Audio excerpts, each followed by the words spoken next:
નિશ્ચય ને વ્યવહાર શાસ્ત્રમાં બે કયા છે, બે કયા પ્રભુ પણ કોને?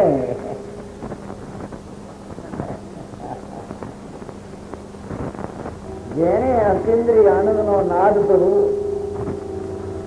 અંતર શાંતિ ને આનંદ નો સાગર પ્રભુ, એનો જેને અંતરમાં દ્રષ્ટિ કરીને અનુભવ થયો છે, એવા નિશ્ચય સમ્યક દ્રષ્ટિને જે કઈ પૂર્ણ ભીતરાગ દશા નથી અને અશુભ થી બચવા એને શુભ ભાવ આવે છે, એને તેને સમચીતીને નિશ્ચય વાળાને વ્યવહાર કરવામાં આવે છે. અને એના બાપે નીચે અત્યારે